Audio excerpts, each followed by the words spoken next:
নোয়াখালীর কবিরহাট উপজেলার নরোত্তমপুর ইউনিয়নের নূরসোনাপুর গ্রামে দাঁড়িয়ে আছে প্রায় ১৫০ বছরের পুরনো ফয়েজ মিয়া জামে মসজিদ।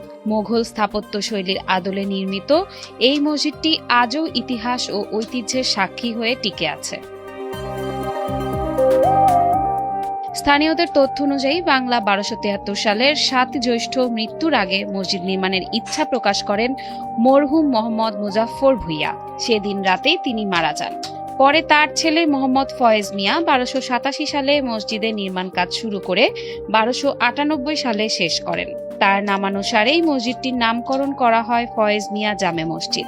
৩১ ফুট দীর্ঘ ও ১০ ফুট। প্রতি সপ্তাহে সর্বোচ্চবার বিকাশ পেমেন্টে ৫০ জন হবেন পেমেন্ট চ্যাম্পিয়ন। জিতে নিন টিভি সহ আকর্ষণীয় সব প্রাইজ। ফুট প্রশস্ত মসজিদটির ছাদে রয়েছে ৩টি গম্বুজ, মাঝখানে একটি বড় এবং দুই পাশে দুটি ছোট গম্বুজ, যা মোগল স্থাপত্য শৈলীর নান্দনিক কারুকাজে সমৃদ্ধ।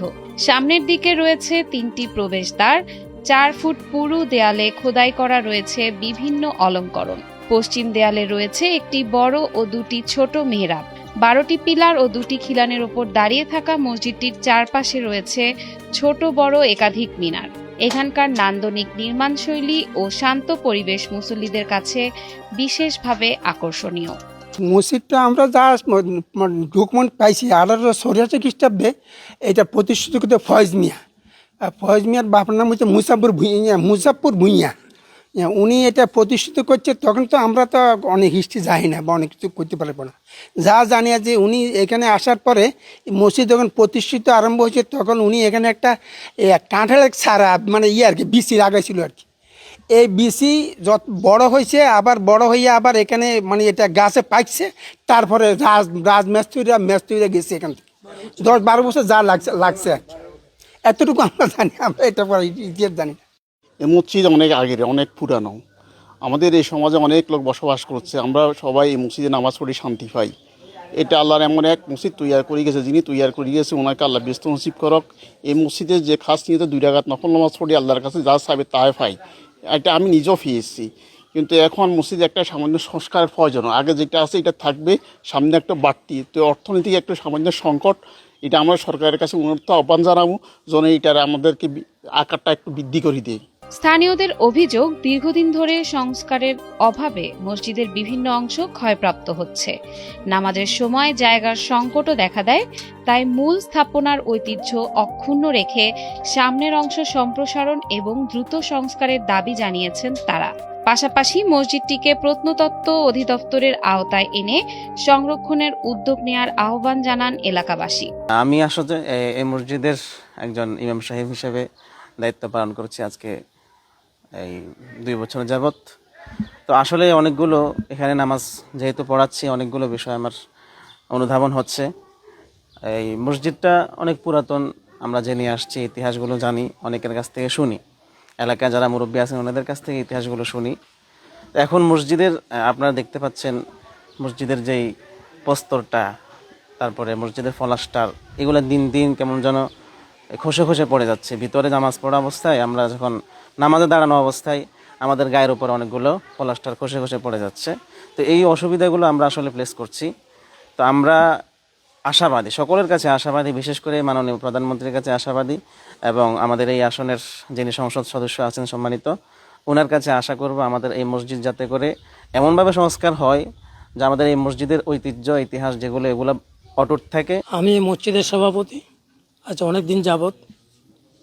এখানে আমাদের হিজারায় মসজিদ দিয়ে গেছেন ফয়েজ মিয়া আমার হিজা।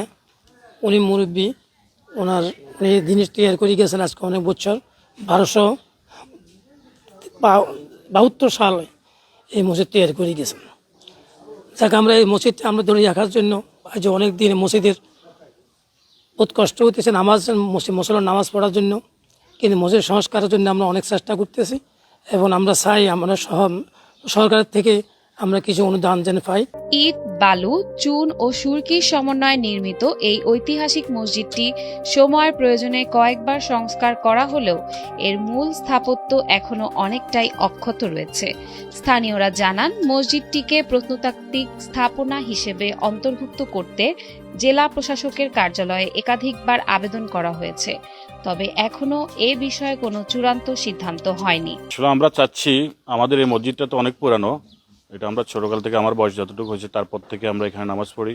এখন এটা সংস্কারের অভাবে আসলে আমরা অন্য জায়গাতে স্থানান্তর করেই আমরা নামাজ পড়তেছি। আমরা সরকারের প্রতি উদাত্ত আহ্বান, এই মসজিদটাকে প্রত্নতাত্ত্বিক বিভাগে যাতে হস্তান্তর করা হয় এবং যথাযথভাবে সরকার যাতে এই উদ্যোগটা নেন। ওখান থেকে আমার একটা আছে চিঠি, আগে আমরা মতামত সহ পাঠাইছিলাম, আবার আমাদের জেলা থেকে একটা পাঠাইছে সুস্পষ্ট মতামত নিয়ে দেওয়ার জন্য। তো এখন ওখানে যেটা হয়েছে, ওনারা বলতেছেন ওয়াকফ, কিন্তু ওয়াকফর তালিকায় খুঁজে পাচ্ছি না। যদি ওয়াকফ হয় তাহলে ধরেন আইনগত কিছু দিক উল্লেখ করে মতামত দিতে হবে, আর ওয়াকফ না হলে আরেক আইনগত দিক উল্লেখ করে দিতে হবে। আমার কাছে বলেছেন হলো ওয়াকফ, কিন্তু আসলে ওয়াকফ কিনা এটা একটু খোঁজ নিতে হবে। ওয়াকফর তালিকার মধ্যে আমি ওটাকে পাচ্ছি না, যে এক্সিস্টিং আছে আর কি।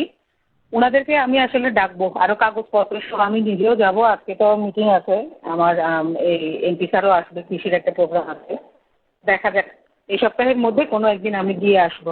১.৫ শতকের ইতিহাস বহন করা ফয়েজ মিয়া জামে মসজিদ শুধু একটি ধর্মীয় স্থাপনাই নয়, এটি নোয়াখালীর ঐতিহ্যেরও গুরুত্বপূর্ণ একটি অংশ।